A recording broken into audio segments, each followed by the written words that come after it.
Hello and welcome to another episode of the Humorous podcast. Years ago when I came upon the words of the guest today, I was immediately touched by his words. I feel like all of the teachers that I've really related to and loved and voraciously sort of consumed are people who can translate into words the human experience, like my experience, making it make sense for me in some way. And, because so much of what we go through is somatic. It's our body being like, it's feeling a thing. And then when someone's able to put words to that thing and also give us permission, that was a big thing for me, was feeling through someone else's experience and story of triumph over pain, challenges that we often think are the end, when they're really just the beginning of unlayering, the beginning of feeling more witnessed. And, I remember years ago someone asking me, like, should I stay or should I go? And I think that's one of those very personal and sort of big questions that the soul asks. And I think often we have the answer to already. We're sort of seeking for it not to be what we know to be true, or we're seeking to validate something, whatever it might be. It's your experience, it's mine, it's individual. And I remember saying to the person, like, whether you stay or go, like, I don't care what you choose. Like, I don't care what someone chooses, because, and regardless of anything in their relationship, because what you choose is up to you. And I think what is so important in our human experience is that we know we are loved no matter what we choose, because sometimes we need to leave things. We do. And sometimes leaving is the growth, and sometimes we need to stay, and that's the growth. And I think so often we project and we have a hard time giving people advice because of our own personal fears. And I think it's important that when we give people advice, we're not attached to the outcome of the advice we give. Like if we're a therapist or a coach or a priest or whatever we might be, and our whole goal is always to keep people together, then we are projecting the desired outcome that we want upon their lives. And that's why I think so much of our experience as humans really transforms when we are more committed to the truth than we are to it having to be a certain way, it having to look a certain way, but rather that ultimately our goal in life is to get to a place where we are liberated, and liberated in whatever way that feels. I think if we are staying or going, if it's in the context of that whatever we choose, we do it with grace, we do it with respect, we do it with kindness, and I think often we need to leave things to know their value and also their weight. And that's a big thing to consider, isn't it? I'm sure, like some of you, when I left a relationship, it felt like 1,000,000 pounds were lifted off my shoulders. And, it was the beginning of a journey of deep discovery to bring me here today to be speaking these words. And so we don't know where a staying or a going is going to bring us.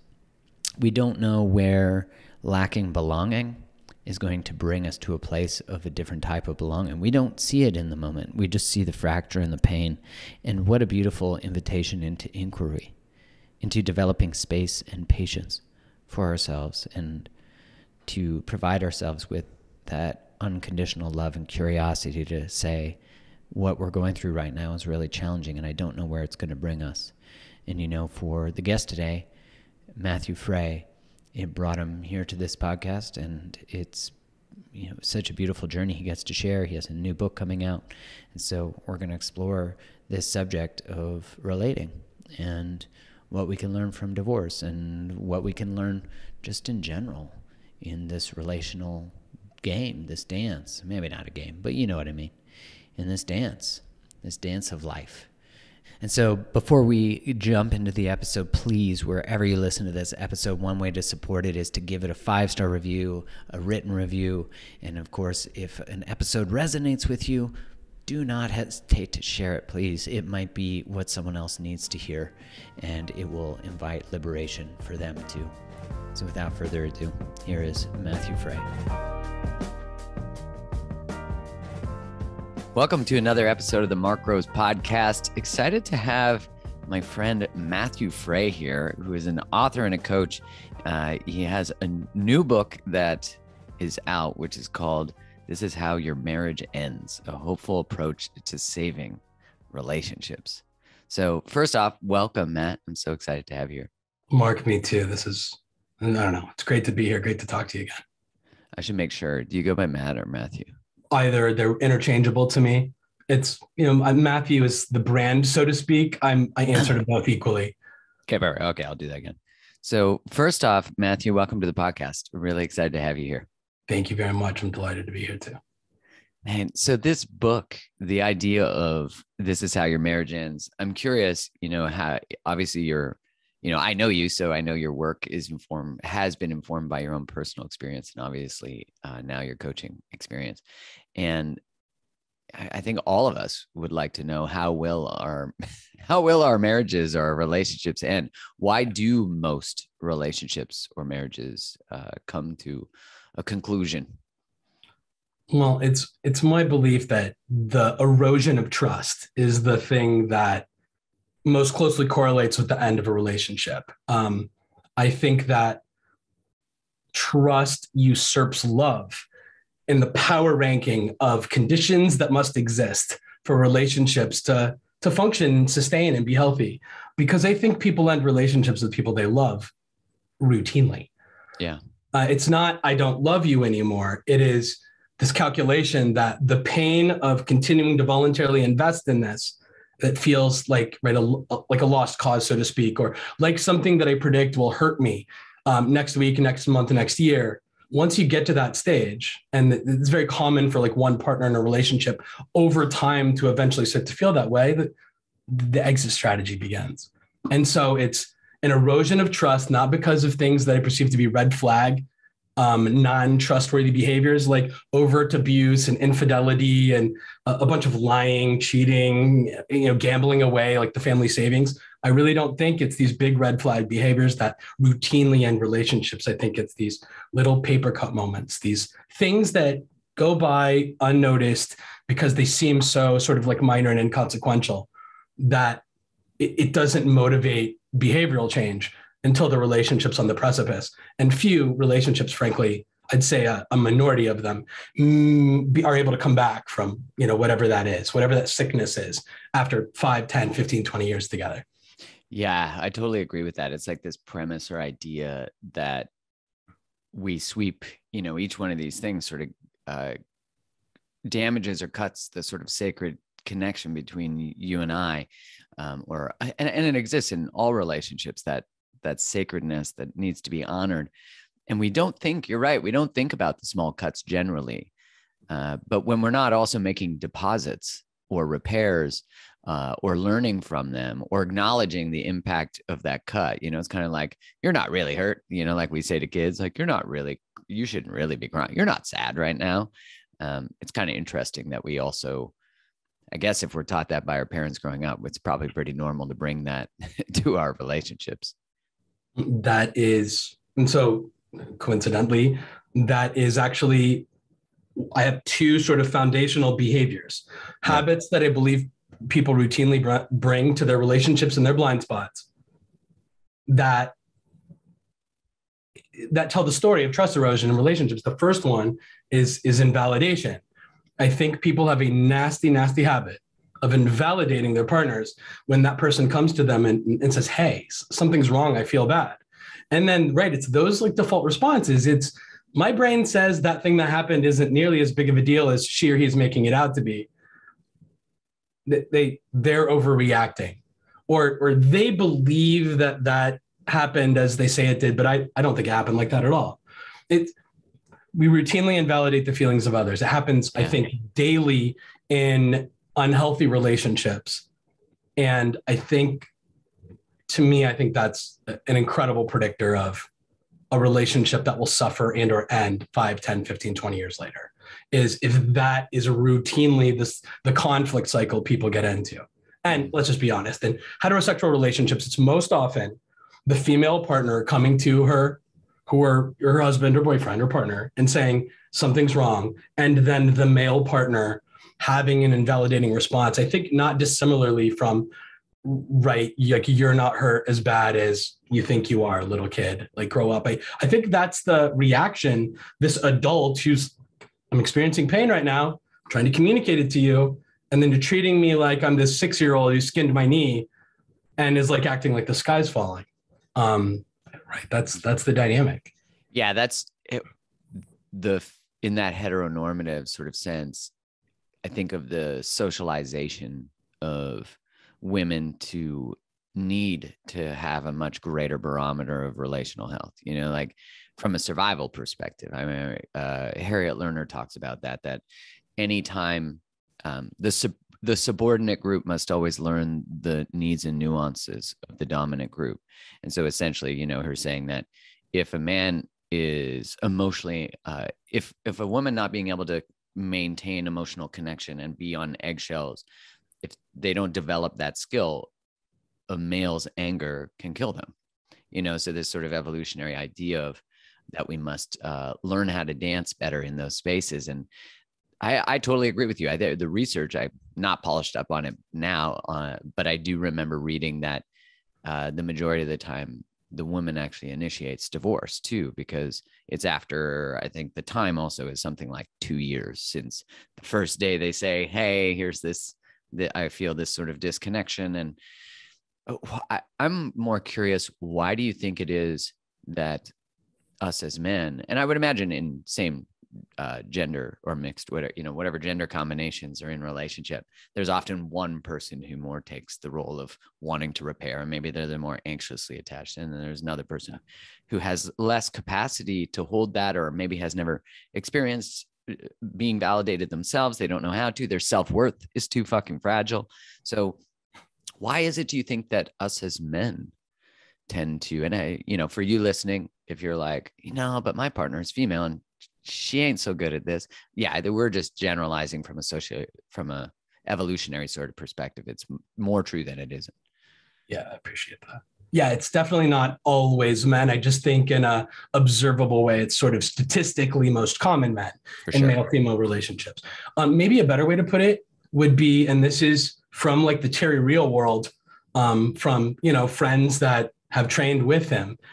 It's not necessarily actual like men and actual women from a gender standpoint. It's more like this like masculine ideal versus feminine ideal. And being effective relationally has long been observed, right? And like the feminine like social norm. Right. And I think so why men? Because I think a lot of us, I'm about to turn 43. Hey, I sweet. think Happy birthday. I think I'm still of that generation that boys don't cry, men do things this way, women do things this way. I think it's either the overt or unspoken lessons of our youth that, women raise children and care for the house and are sensitive and all of these things. And I don't know, these are beliefs I had growing up, playing football in Ohio and doing all the locker room talk that, we did growing up. It didn't occur to me that any of those beliefs or any of the things that we did or didn't do would harm relationships. That was not, nobody ever framed it that way. No coach or teacher or parent or even adult ever taught effective relational skills to anybody, let alone the guys. But frankly, being effective at some of these relational skills probably would have got you ostracized from the average like male social circle back in like the early to mid 90s. I think guys were frankly dissuaded from showing up effectively relationally. And so, for me, that was just how I was like forged.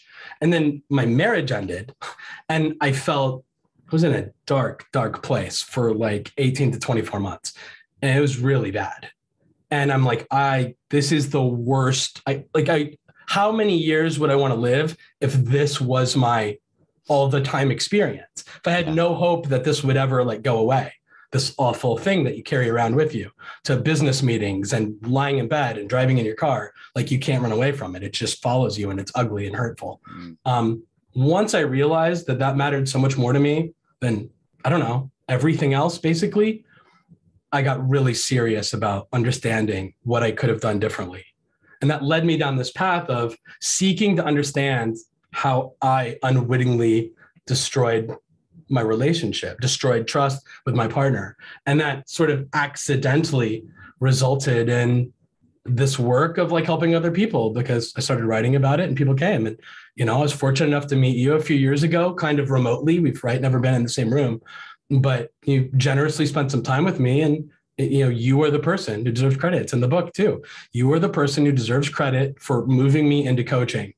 And I'm so grateful, frankly, for the opportunity to work with all of these people and the trust that they have, because I want to help people identify, think good people accidentally harm their relationships. And if they're people who value this notion of staying together, I would like to help them eliminate those blind spots, because I believe that's the story of my marriage. That had I known then what I know now, I would not have accidentally destroyed my marriage. And that would have been a nice story. But here we are. Yeah. Yeah.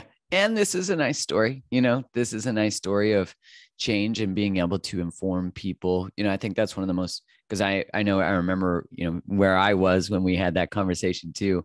And I just saw so much of myself in that, because a lot of when I went through the sort of shattering of the concept of what I thought relationship actually was, when I had one that ended, it was just like, why am I not taught this? How did I get here?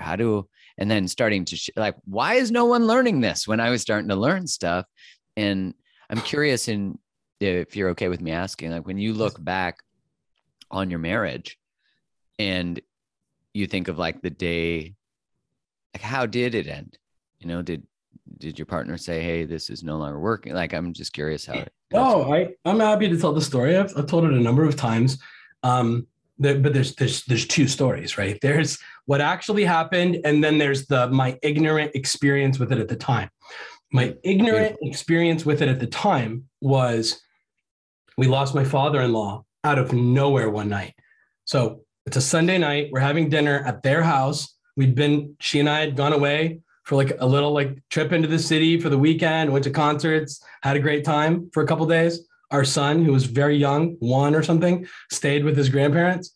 We went and picked him up. We had dinner with them. It was lovely. The following night, I get a phone call from her cousin saying, we lost her dad. And I'm like, holy shit.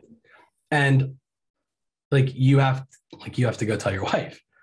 And so begins what I believed at the time was like it's still, I believe it is the downfall of the relationship, but my understanding of why is so much more mature than it was at the time. At the time, I blamed over the following months my wife's grief, right? I blamed her grief. I was like, you're grieving, and your grieving is resulting in a lack of connection and intimacy with us. You're pushing me away. And like this awful feeling that you have is like trumping like the importance of our marriage. Mm-hmm. And that was really what I thought. We're at the dinner table one night. I don't know. Excuse me. I don't remember. It was approximately 18 months before our marriage ended. So I guess it would have been the middle of 2012. Yeah. And she says to me, I don't know if I love you. We're just sitting at dinner, just the two of us. I don't know if I love you anymore. I don't know if I want to be married anymore. And that would have been a really, really great time for me to demonstrate some empathy and some introspection and try to understand like how she could have arrived at that conclusion. It's not what I did. I thought that was this really selfish, me first. I'm going to quit on my marriage. I made it exclusively about me, which is thematically what I did throughout my marriage, but I didn't know it then. And I moved into the guest room and I gave us no chance, but I didn't know that I gave us no chance. I kept, I think, waiting for her to like respond to the time and space and distance the way that I sometimes feel like if I take some time away, I reset and I feel better. that's not what was happening while we were in separate bedrooms, not actively working on a relationship in any meaningful way. What actually happened, the real story of my marriage, is that for the duration of our entire relationship, the prior 11, 12 years leading up to that moment, I had slowly, incrementally eroded trust with my wife. When she'd come to me and saying something's wrong, my response would indicate that I didn't, frequently would indicate that I didn't think the event was worthy of the emotional reaction.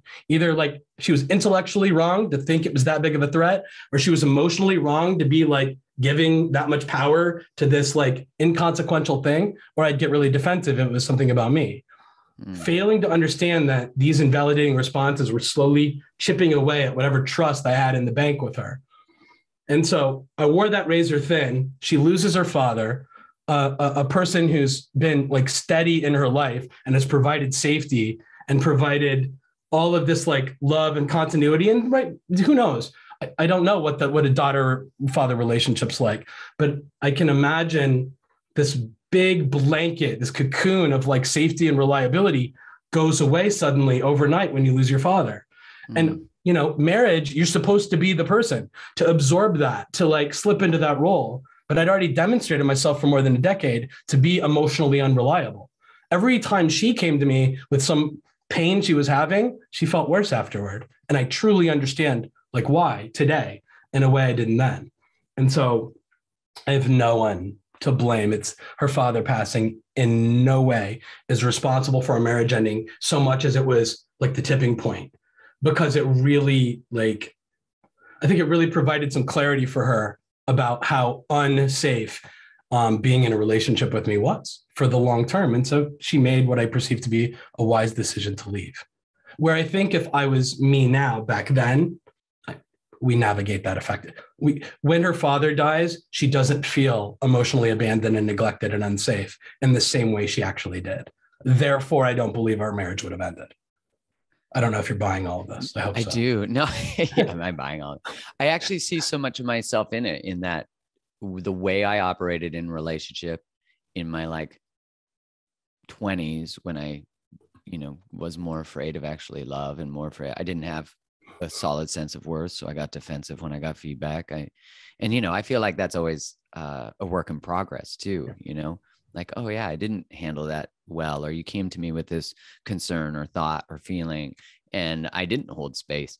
And I didn't, even if I didn't have capacity, I didn't say, hey, I don't have capacity. Can I do it in an hour? Like I didn't have language. I'm sure, I doubt my ex-girlfriends listen to my podcast, but if they did, no, I validate that your experience is not who I am today.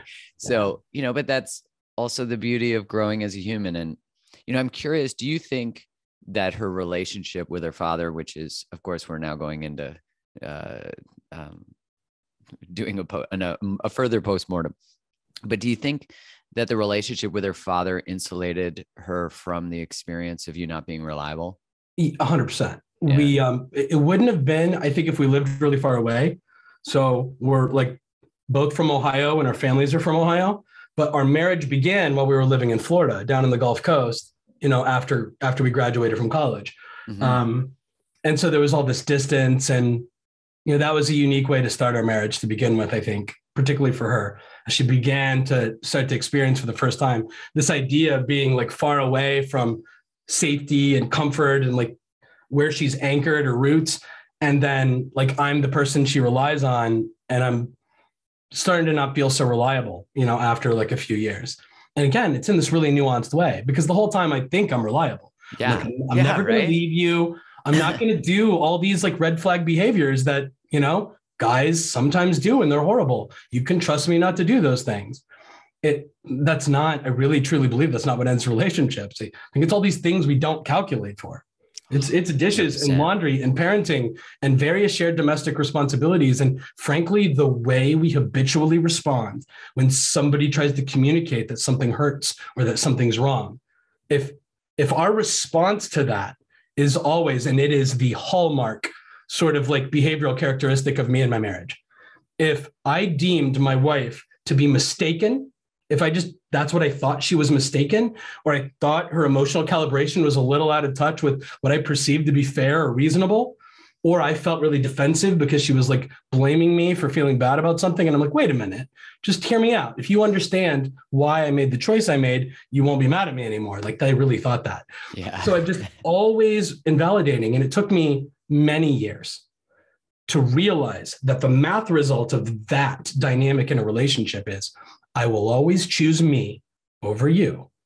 When you come to me to say something's wrong and I need you to be aware of it, and on a case-by-case basis, I might need your help.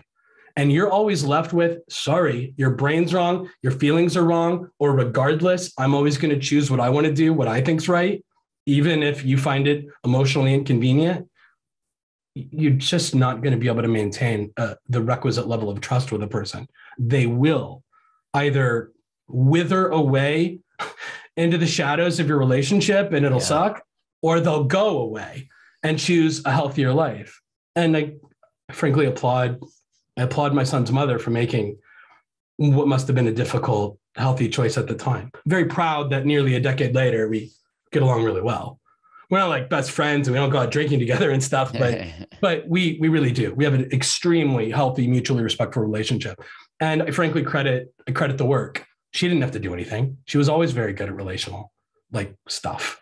But I finally caught up, and I think that she understands today. I think she recognizes, because as a co-parent, you still have to show up and consider another human being when you make decisions. And I don't know. It's the greatest achievement of my life is breaking the habits that inadvertently destroyed my marriage.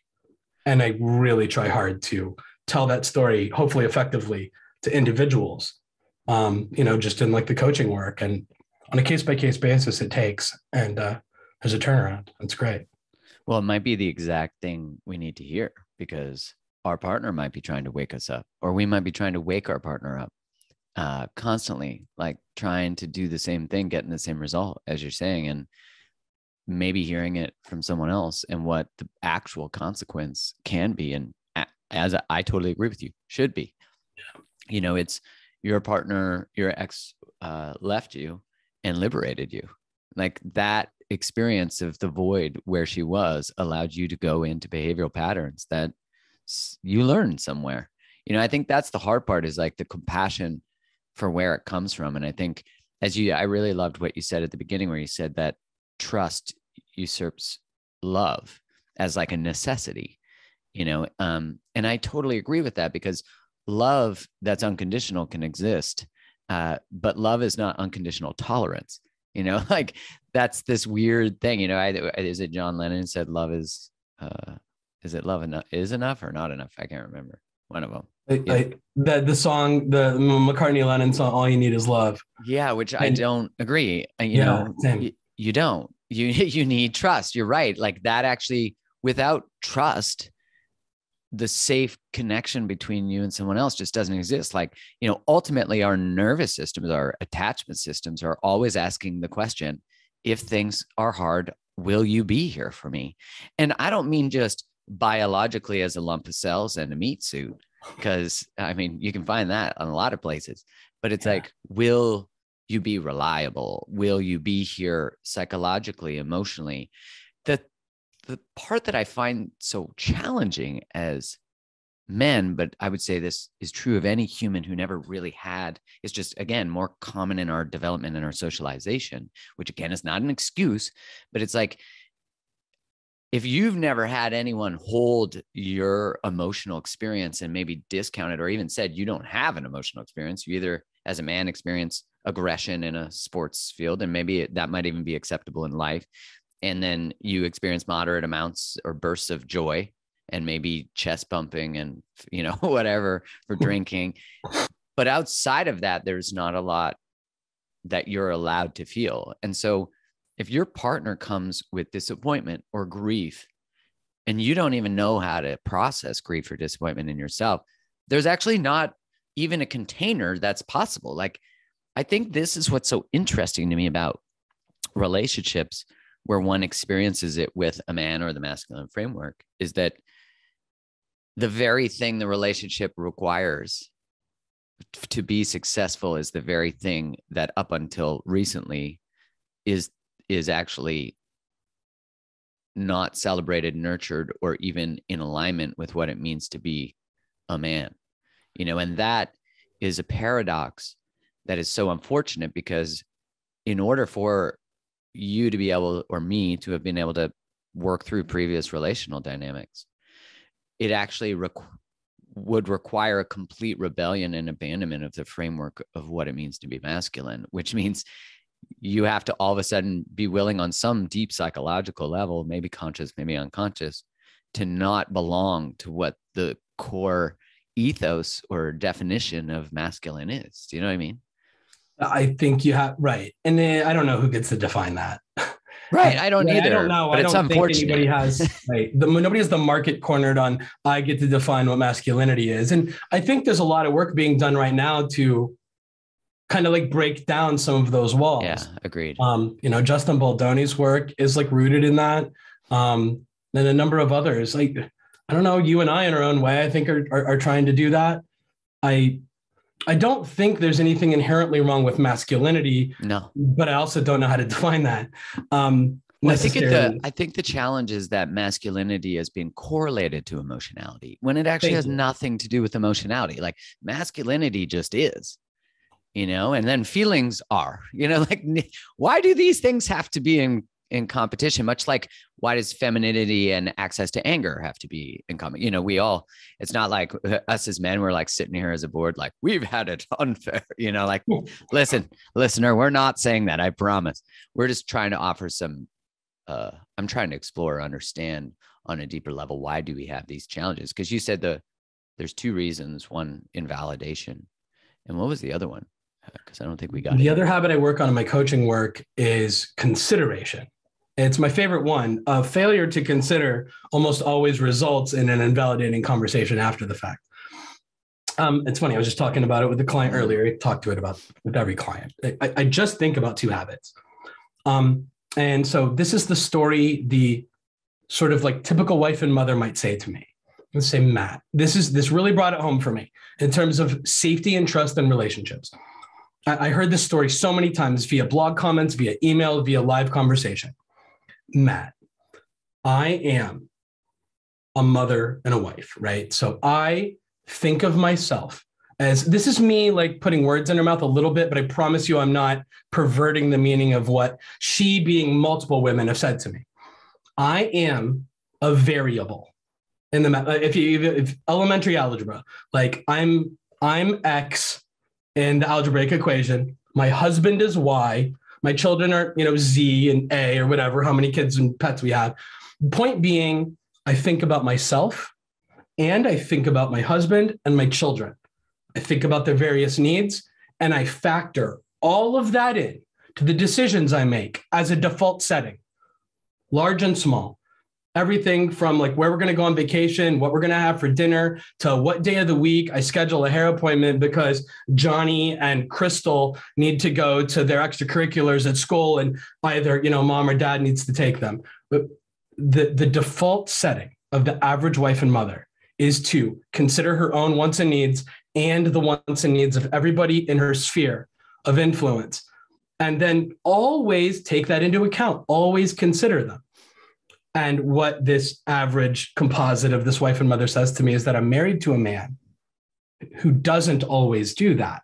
Frequently, it's demonstrated that he is the only variable he uses to make a decision. This is not to overtly hurt me or our children. This is not any sort of like mindful ploy to like make my life hard. It's just a failure to consider me. And so the conclusion is this: the worst case scenario is that I'm married to somebody who fully like considers me, thinks about me, and then does things on purpose or intentionally to hurt me. And the best case scenario is that I'm married to somebody who doesn't think about me at all. The best outcome here is that I'm married to somebody and it just doesn't occur to him to remember me on a day-to-day basis. And so when I have a business, the wife again, still talking, I have a business presentation on Friday. I asked for 3 hours of like sacred me time Thursday evening to do my final prep for this big business presentation that I have to give. And I asked for it on Monday and I talk to you and you tell me absolutely Thursday night, I'm going to like do this for you. No problem.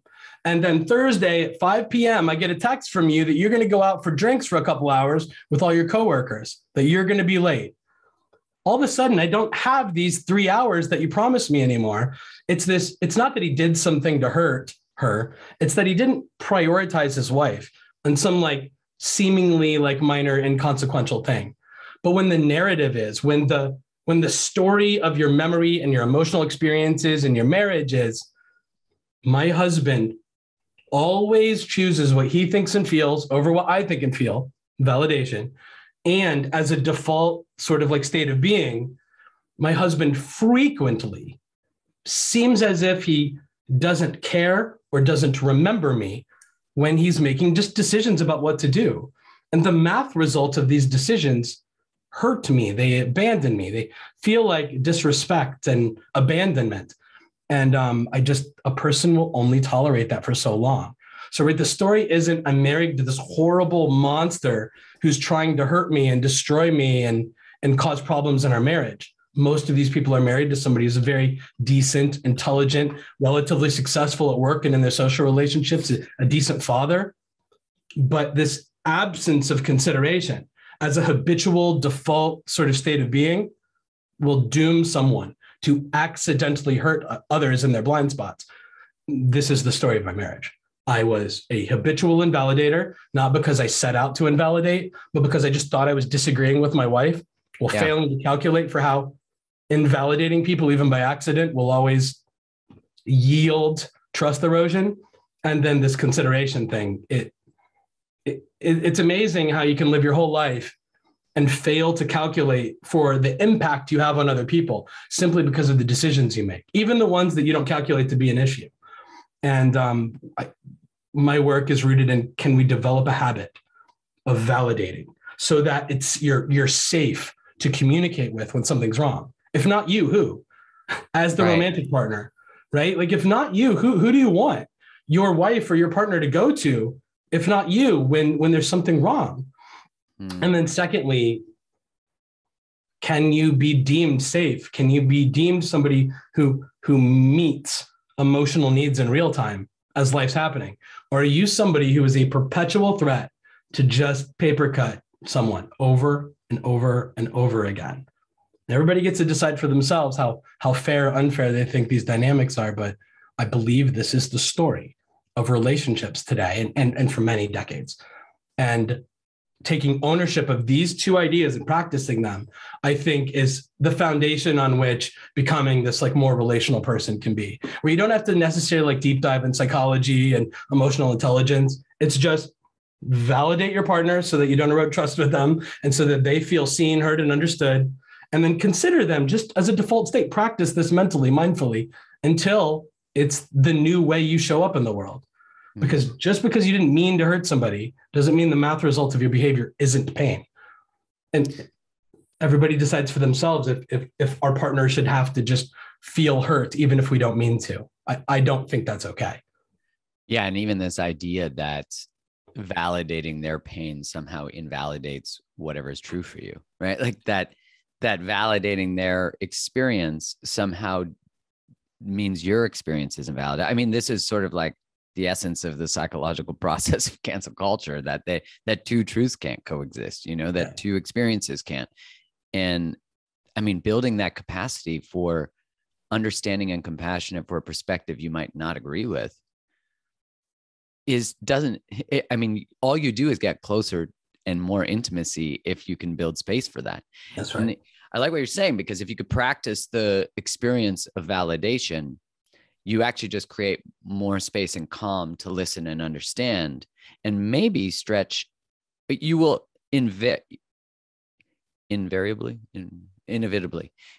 expand. I'm like one of those ones.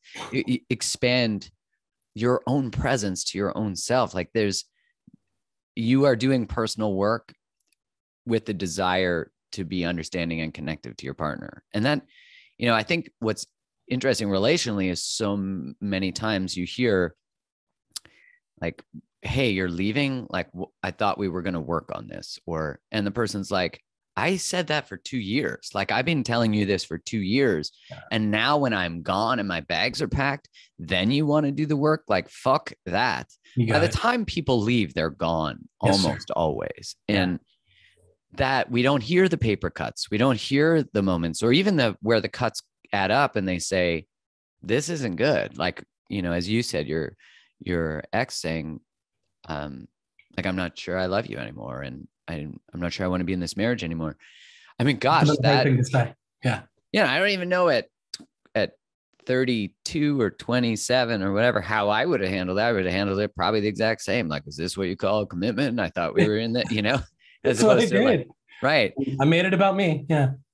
I would have done the same. I think there's an interesting thing about the fragility of our own self-worth, but the fragility of not knowing even how to hold that woman's or man's or person's experience is like, I don't know how, so I'm just going to discredit it or invalidate it, as opposed to learning how. Oh man, like I'm curious, why do you think as men we tend, and I want to be mindful, like, hey, no matter your gender or the combination of gender and relationship that you're listening to, this could be the story of your experience. This isn't, again, I just want to be mindful. This is just because of our socialization that you said, Matt, that we're starting to think about these things collectively. But I'm 43. I'm from they didn't think about these things when these weren't conversations we were having. No one taught me anything. I would say there wasn't much valuable taught to me relationally in high school other than my actual relationships and my coaches and my team experiences. But no one actually literally taught me something like, this is how a relationship, this is how conflict is handled. Yeah. I mean, fuck, that would change everyone's lives and their health and their relational outcomes. It would be insane. So I'm curious, why do you think that men, we tend to orient around ourselves more relationally? Wow.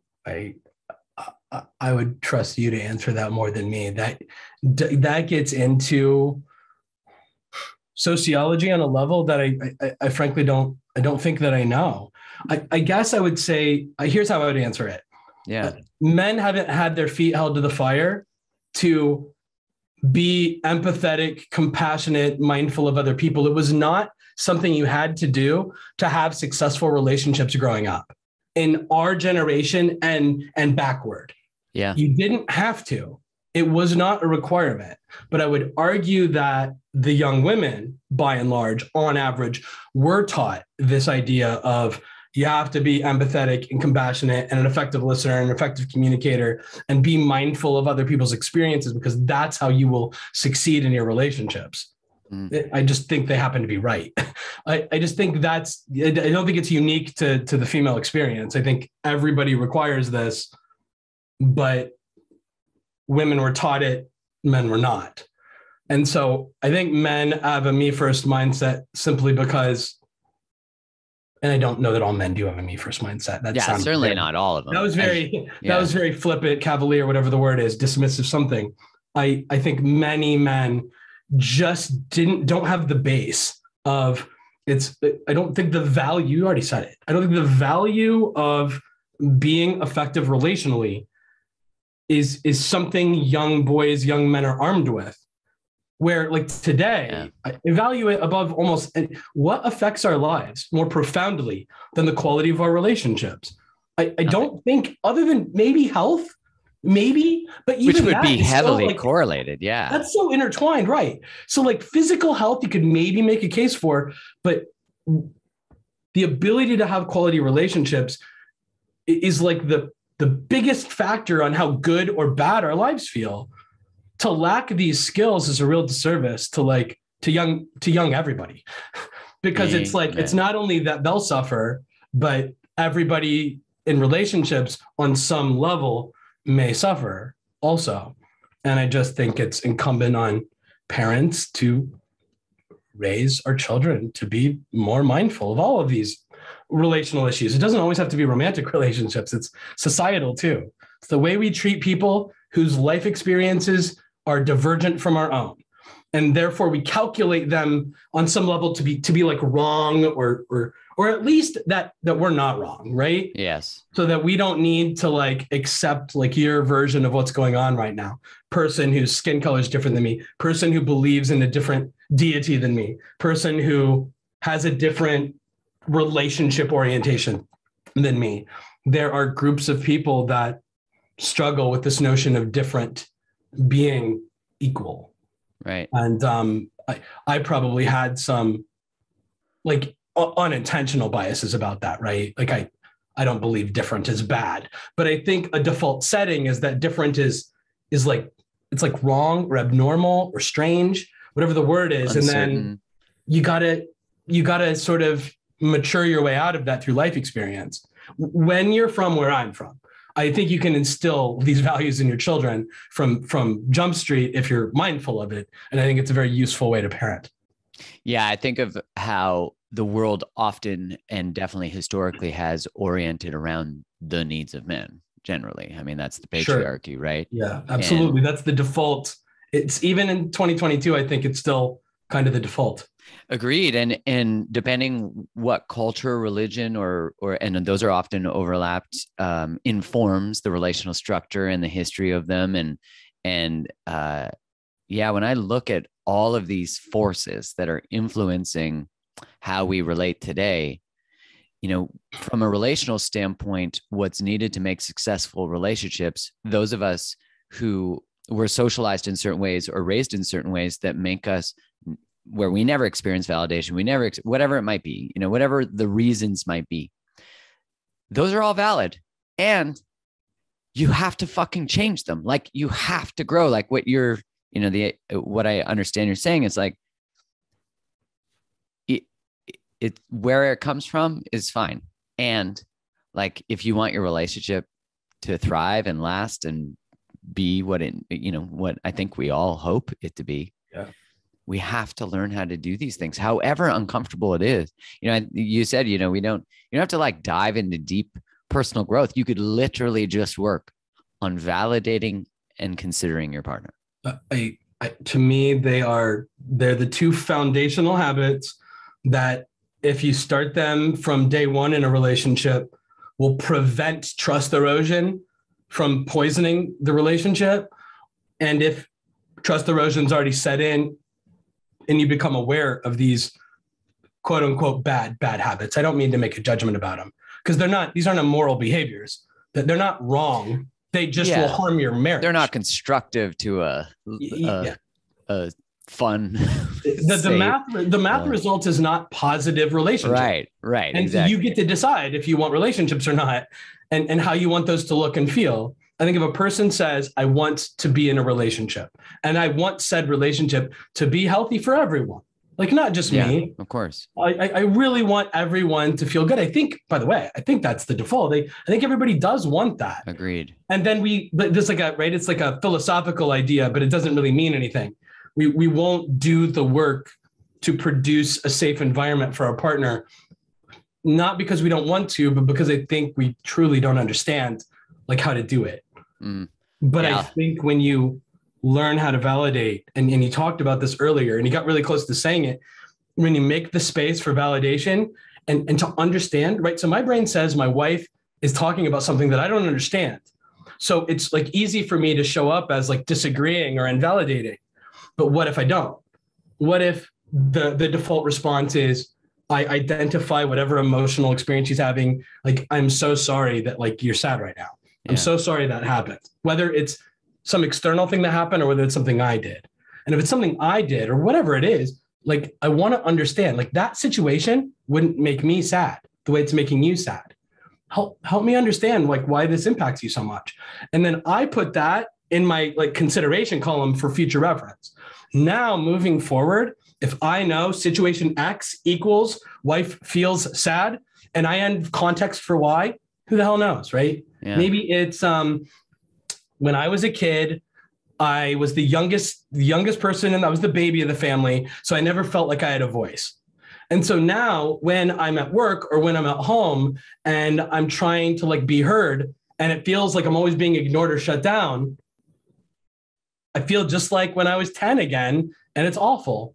Anyway, if you're effective at relating to people and you really give a shit about your partner and their emotional experiences, I think you can make room for that conversation. If I understand that my wife feels shitty and wants to go just cry on her bed every time things like this happen, I just think I can become a more mindful, observant, aware partner who can like identify this shit happening like in real time as life's.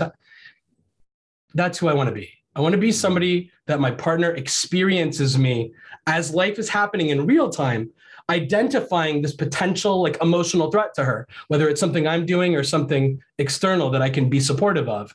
And she knows I'm there. She knows that she's seen and heard and understood from this previous conversation, right? The math result of my behavior is evidence that you're loved and that you're not alone. And these are subtle concepts, but like paradigm shifting within your relationship when it becomes your new default. To think about it this way. I didn't have this vocabulary 10 years ago, you know? Oh, fuck. I didn't either. Yeah. It being able to also do as you did a postmortem on your relationship. And I think grief and relationship endings really, they say either do a postmortem or repeat or stay in suffering. Cause like that invitation, most of us can't really do till we have till we learn how to. And it's not a skill set, it's not like a failure of oneself. It's like we often can't do an actual audit of our behavior. It's almost like our self-worth is so dependent on not knowing our flaws, which really isn't self-worth. It's just, I guess, self-naivety or ignorance. In that case, ignorance is bliss. But when your partner tells you the truth about something, it's not ignorance anymore. It's actually the invitation to change something or to step towards the truth of how you're experienced by the world. I'm curious because my experience when I got feedback and relationships ended and I started to explore it, I really was in a challenging / dark / whatever place. And my way out of or resolving that was, actually, I don't want to lead your answer. So I'm curious, what was your way out of that? Like in the 18 to 24 months that you said you were really in the heavy stuff. And as you're processing this and seeing, kind of like, I don't know, have you ever seen the movie, The Story of Us with,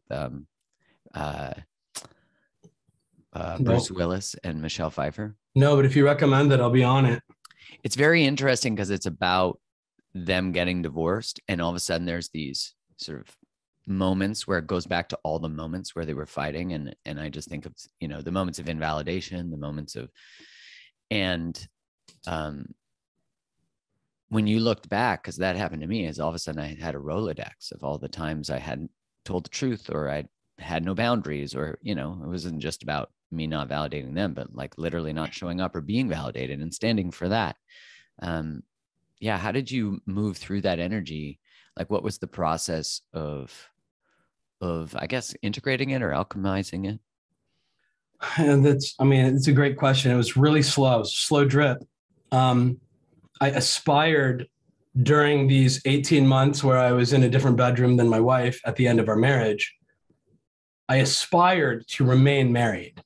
And my goal, my hope was that we would find a way to rekindle this thing and that everything would be okay again, the way that it felt in year 1, 2, 3. And it just never happened. But again, I didn't have the framework or the tools or the vocabulary to get there. No chance. The first book I ever read, and I don't know if it's considered like a really great book. It's just it's the one that did it for me. It's a very Mars Venus book, which I don't love that framework, but it's called How to Improve Your Marriage Without Talking About It. And I read that book sleeping in that guest room. I just tore it apart in like 2-3 days. And I'm like, holy shit. It was the first time I read. It's my favorite thing. It sounds awful. People often write me or speak to me and say, Matt, it's like you have a window into our home, like a camera, and you're hearing and seeing everything because everything you describe is exactly how it feels at home. That is such a powerful sensation when you're searching for answers to your life's greatest problems, to like this feeling of I'm seen and heard and understood and I'm not alone. Like that is a profound experience. And this was the first time I had it relationally, was this book. So I'm not saying everybody should run out and read it necessarily, although it's a perfectly fine book. You'd probably have to be, I mean, to have the similar experience I had, you'd probably have to be in a similar frame of mind. But it described relationship dynamics between a couple, like a conversation that for the first time, I'm like, holy shit. But the truth is, Mark, you and every therapist, couples counselor on the planet could replicate that. I can replicate that today. It's just a matter of being exposed to enough. The truth is, the average person doesn't talk about their shitty relationships with other people, especially the guys. Yeah. And right, it's like this big secret under our mask of everything's okay. We don't want anyone to know that we're weak and suffering and that something's wrong. So we like hide it. So there's no way to know that you're not the only one until you know. And you and I are now in this like privileged position of speaking to lots and lots of people and just perpetually validating that we're all, while our details vary always, the themes are always the same for each of us as individuals and couples. And I think that's such like a kind of a beautiful experience to realize you're not some sort of like psycho freak anomaly that is failing while everyone else is succeeding. No, you're like a good, smart, decent person. You're not bad. You're not bad and need to become good. You're not weak and need to become strong. You just have blind spots. And it makes perfect sense that you do. So work to eliminate the blind spots. You hurt people by accident. So practice very mindfully eliminating it. And for me, it was as simple as I was so mad that my wife was complaining about me. And now she's gone. I don't have a wife anymore. And the work was to become the person I am now, which is I am so sorry that you are hurt by things that I'm not even thinking about or considering. We don't have to agree that they're hurtful. We just have to give a shit that the people we love suffer. And then to whatever extent we can influence it positively, I think it's incumbent on us to do so, to be deemed trustworthy, to be deemed a safe person to spend the rest of your life with. Yeah. Yeah, that's such a beautiful invitation. That I'm just considering like when we recognize that where it all comes from, you know, I think I had to have a lot of compassion for the reality that no one taught me that, and yet I had shame that I had the awareness that I didn't have what was needed. You know, like I remember a girlfriend in my 20s coming to me with a concern, a complaint. You know, a complaint really was very valid. The complaint center would have validated this complaint, and I can't remember exactly what it was, but I'm positive it was valid. And she said it to me, and all I remember is telling my dad what I said. My dad, I was talking to him on the phone, and I said, "Oh yeah, she shared with me that." I forget what the concern was. And he's like, "Oh, what did you say back?" And I said, I just want to bang my head on the mic. I'm such a fucking dick. I was like, I said something along the lines like, our relationship is good though. Like, what do you have to complain about? Like, look at relationships around us. I mean, could it be more invalidating? And then I said something along the lines like, if it's so bad, you can leave. Why? Like even saying this out loud, like like as you're listening to this, just know that I am eating healthy shame. Same. And I told my dad what I said. And my dad immediately was like, "Oh, no. You didn't say that, did you?" And I was like, "Yeah."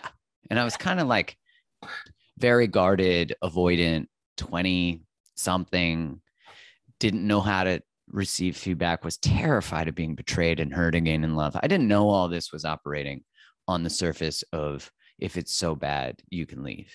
Like to touch the terrifying space that I might not be enough, it was honestly too confronting. So it was masked by this invalidating inability to hold space that I could possibly do something different or be better. And when I finally realized that that's the only path, like, is to actually, like, now I see my partner's feedback. I don't always love it. Like, who does? But I actually see that it's always coming from a loving space from her. And that's not true of all people, but with her, it's coming from a loving space. And it's always to improve me as a human being. Like, that's literally Kylie's desire outside of her own desire for her own life and what she's creating, which really should supersede mine, is that I just become a better person. And if that can be reflected back to me by her, that means we'll have a better relationship, and we'll have a better relationship with our parents and people in our lives and community. I mean, there's no fucking loss. It's all a win. And we have to face the truth that no one taught us this. So it's like, fuck you that no one taught me any of this. And yet I need it. So, like, what am I going to do? Get mad and be a victim of the circumstances that the environment robbed me and didn't even actually give me the things I need? But I fucking need them. And not just do I, but my partner does, and my children do, and my parent. You know, it's like when you do that healing work, it just fucking radiates. Like, if you learn how to relate different, if all of a sudden you validate and consider for the first time or whatever, make it a new, beautiful habit or a more consistent habit, literally everything in your life will change. Your body will start to relax. You'll have consideration for your own body and your own experience, your own thoughts. I mean, you know, like your work, what I love about your writing, which I read when I first met you and like when I was first introduced to it. And I remember voraciously consuming your posts because you have an incredible talent of putting into words what someone might just experience as the storm of their life. And that, what I like about that is it's kind of like when you open your phone without a signal and you're on Google Maps and it's trying to find where in the fucking world you are at, and then you finally get a connection and all of a sudden you see where you are. And I think your work really does that. Is it like allows people to orient themselves? Not I am the problem, but I'm part of a challenging circumstance that is allowing me to see from a 50,000 foot view. And I'm very grateful for the way that you articulate and write. And you're such a talented writer. Thank you. I mean, I really appreciate that. And that's a super high compliment, because I think there was so much self-loathing going on early in my writing that I came off as almost like man-hating. And I got accused, frankly, of like always taking women's side. And I feel like I've really like massaged and modified the way that I talk about it. And we've already discussed it. It's not that I think men are bad and women are great, or that men are always wrong and women are always right. I think by and large, this feminine way of relating, and I don't mean it's a feminine way as if men aren't invited. I mean, women seem to display the ability to relate effectively more commonly than I think men do, in a way that I think correlates with healthy relationships. Right? So it's a choice. It's, do I want to learn vulnerability and how to relate effectively? And perhaps, you know, if you're a guy, and perhaps like strip down some of these like masculine masks that I wear in the spirit of appearing tough and stoic and whatever else. That's great. I mean, it's fine. I just think the pretend feelings, you know, there's an argument for stoicism on a certain level to like not allow emotion to adversely affect what you're trying to do in the world. But I think to deny that you feel bad sometimes, I think a lot of men do, and like hide it and pretend like it doesn't matter, is a huge part of this problem. So many women report this idea of, they're like, my husband isn't honest with me. And I'm like, you mean he lies? And he's like, no, it's that I know he thinks and feels things and then he doesn't share them. He withholds true things. So it's not a lie, but it's still dishonest. That erodes trust and relationships. I wonder if he even knows, or when that shows up in anybody, if they actually even know, though, how to put words to their experience. Like, to them, they are fine, maybe, right? Like, because fine is oriented as I have a lot of anger or resentment, but that's my norm. So, I think like women definitely uh, tend to have that really sensitive, empathic ability to feel it, and then they're like, want to talk about it, and it's like, I literally don't even have the group of words that can describe the feeling I have. So I'm just going to be fine, Yeah. What do you, because when I consider the invitation, sort of that I hear on a maybe role level is that for men to step out the roles that we've been taught, and which it requires women to step out of the roles they've been taught too. Because in some level, and again, I'm speaking from a gender or heteronormative sense, but this again can be any combination of humans.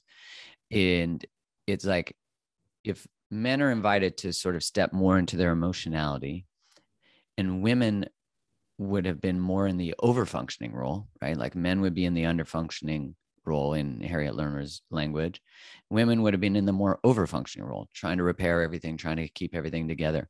The man's going out doing his, and again, I'm speaking in the like traditional gender role that are still embedded in our unconscious and still part of our lives. Look at how challenging it can be for a man to be in a relationship with a woman who makes lots of money, right? Like that requires a restructuring and what we mean about power and money, and right. Like we think it's just like the men don't know how to be with powerful women.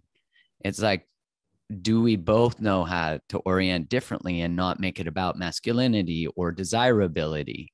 Because so much men's worth is tied up in how much money they make, because women tend to choose more powerful, higher earning men. Like this is a reality. Yeah. And so men are faced with this need to accept a woman who stands more in her power, which is beautiful, and celebrate it. Yes. And at the same time, recognize that he's still powerful equally, because power isn't derived by money. But fuck, man, we're humans. We're biological. That's so hard to separate. And I think like if the invitation is for men to step into emotionality and women to step out so much of overfunctioning by inviting the man to step into communication, I think there still is this like one complaint I hear a lot from men is that there's not an appreciation for, they took on this role that they were taught to take, and they don't experience appreciation for providing. Like, I know you need more from me emotionally, but I've been taught to do this one thing. And there's almost like a resentment to appreciate it, which is really fascinating, because then, then it's not safe for the man or the human who is not experiencing that. There won't be a validation or experience of safety there. Do you know what I mean? Because I agree with you. When I first started my work, I was so angry with my own way of not showing up that I was angry at men for not showing up, because I saw I was the flaw, and I would have made the difference in relationship had I changed. But then when I started writing, sort of similar energetically, I hear as yours, I got the feedback like, yeah, but my partner is female and she's like this. Like, what about their side that is part of the dance? And I'm like, yeah, right. Like you could write a post for women and it'll fucking fly. You write a post about, or like how men need to show up better. It'll fly. You write a post or do something on how women need to show up differently, and you better get ready. I try not to even go there. I haven't had much success, but the truth is I don't think I'm a candidate for that. I don't think my resume of sucking at relating it qualifies me to somehow like inform women. I guess I get asked those questions sometimes. Yeah. And I'm the first to raise my hand. I sat on a panel for a virtual event that would have been in person, like in the absence of COVID, for like this all women's group. And we discussed like relational versatility, both like in the workplace and at home. And I was there to kind of discuss like the home part of it. I was like one guy in attendance and me, and then just like a sea of like women. And they like asked me like advice for women. And I'm like, no. The closest thing that I'm willing to say, like on the record, is that I think a lot of young women, I don't know if it's still true in 2022, but it certainly was in our youth, Mark, and in generations prior, was this like romantic idea of finding a partner and getting married occupied the hopes and dreams of lots and lots of young women. Oh, Right? It was a common like thing, almost like a number one thing, right? This idea of finding my Disney prince. And what I think happens is as young people are coupling up and or getting married and starting to like, start their new lives as young married people, as families, there's all this like cultural pressure on young women to like, if that's a value they possess. And I think, again, in previous generations, it was huge. But the consequence of this, the consequence of craving the long-term relationship is that you will compromise your boundaries to achieve it. Yes. So, Amen. right, like you were being invalidated and not considered, and all of these things you were being deprived of. But because you were 19 or 22, you didn't know that when you were 33 with 2 kids, it was going to feel suffocating. Like you couldn't stand it another day. But this exact same person you were dying to marry, 10 to 15 years earlier, I wish if so, my advice in air quotes for women would be like, let's work in the same way we need to arm like young men with relational skills. Let's arm young women with whatever would be required to truly enforce healthy personal boundaries. Yes. To not subject themselves even to because I believe most of this is accidental. The accidental mistreatment should not be tolerated.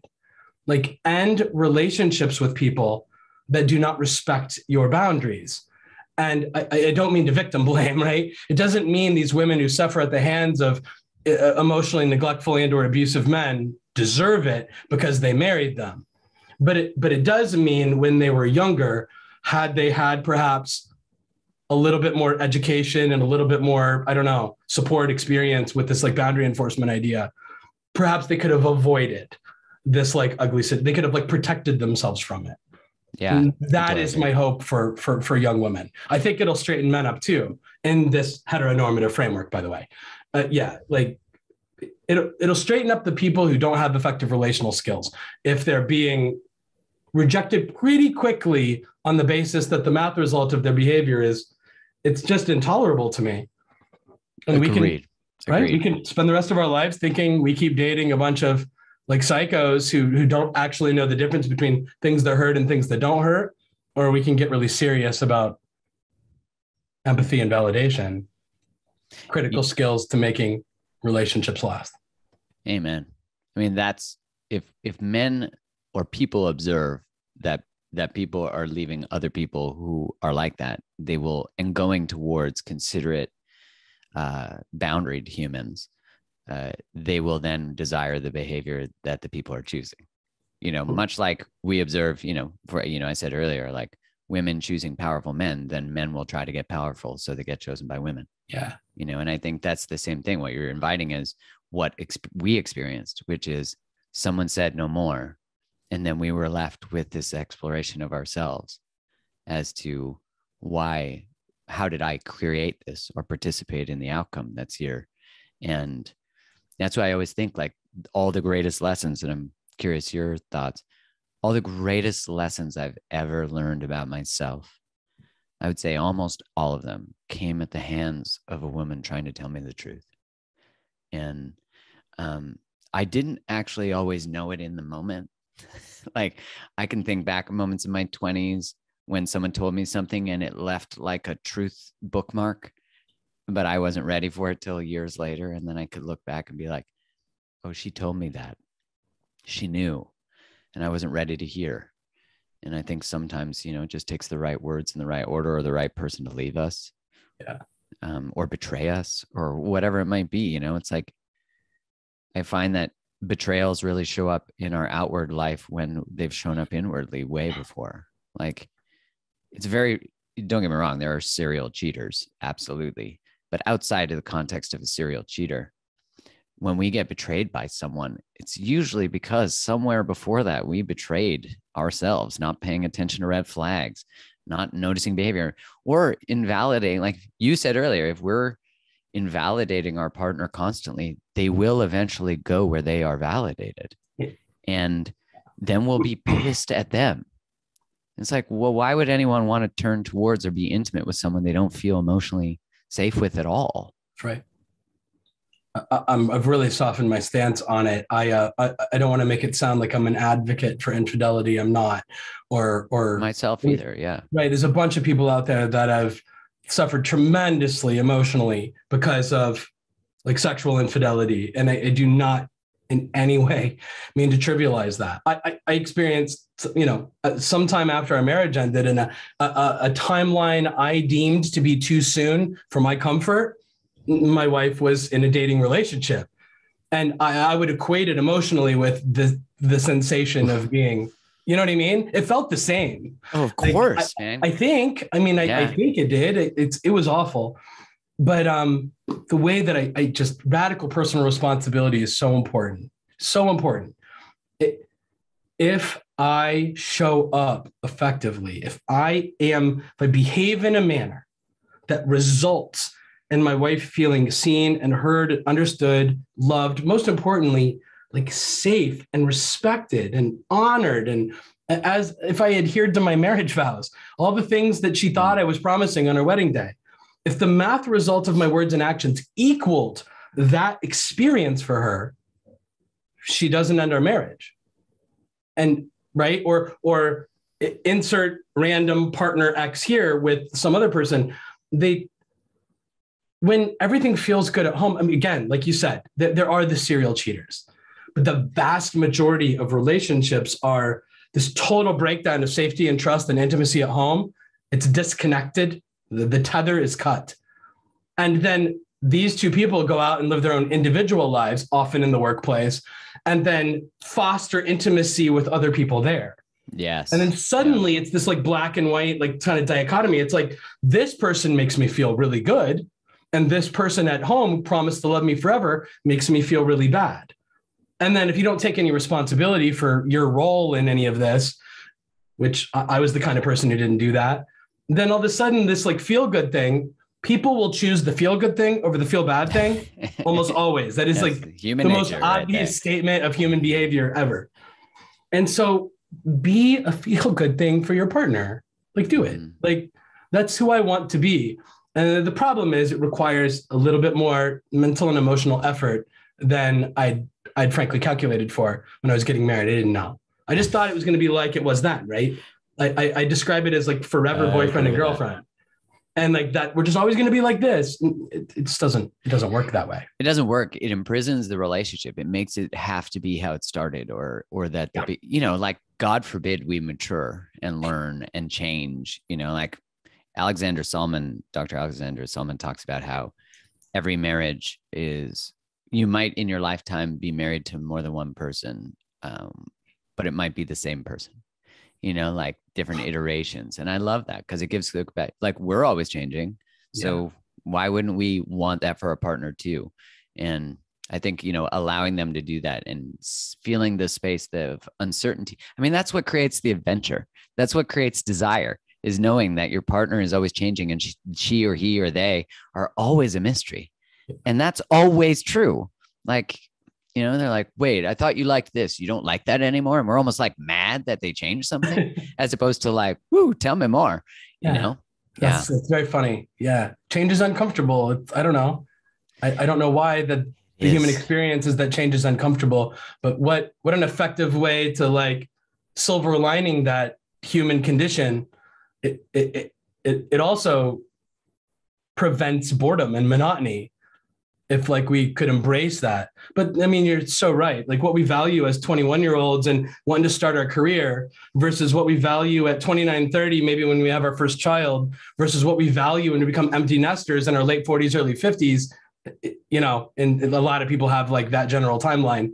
Those are different life stages, and your wants and your needs are going to vary dramatically. And it's incumbent on the partner to always be a steady source of partnership and support and reliability and all of that. We just don't know how to think about that when we're in our teens and 20s, I don't think. But I think we Definitely could. Not. I think the world can become a place where younger people are considering some of those ideas. It just hasn't been to date. Frankly, there's so much that's not tolerated today in the realm of like racism, bigotry, sexism that have become like so like sort of like frowned upon, that people have like been shamed out of the behavior. Like taught, we don't bully, we don't discriminate on the basis of skin color and sexual orientation and things like that. And, you know, obviously we have a ways to go in that department, but I think there is like a critical mass, particularly of young people, that like do this well and they sort of self-police it. And it's beautiful. Yeah. What we're talking about, relational skills, can live, you know, can we, not that I'm advocating shame, I'm really not, but can we in a generic way shame out of young people these tendencies, these habits that inadvertently will sabotage their relationships over time? Yeah, amen. I have a lot of hope for the future for that, because never before have young people or people in general had more access to more relational knowledge for free. You know, like, right. I think till we integrate them into our education systems, it won't be widespread, and it will be, you know, I would have said previously, it is a privilege. It is a privilege to be able to learn about relating, because it means you have the space to think about relating.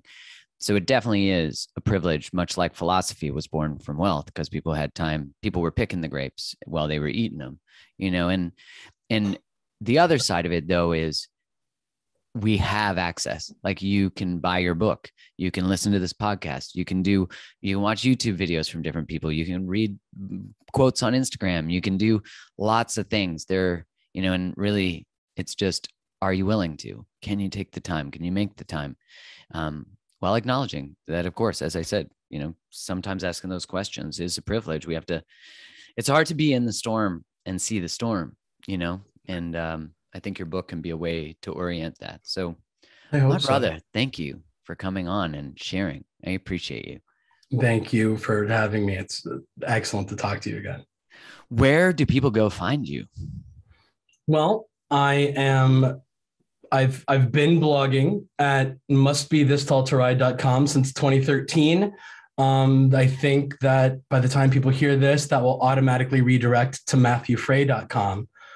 And then the book is This Is How Your Marriage Ends, a hopeful approach to saving relationships. It is my first and hopefully not my only, but I'm really excited about it. And I hope if people give it a chance that they like it. It's a combination of my lived experiences with what I believe I've learned or ascertained about effective relational behavior and health as in this like post-married life, where I've really dedicated it to understanding human relationships and, you know, evolving into someone who coaches people and tries to help them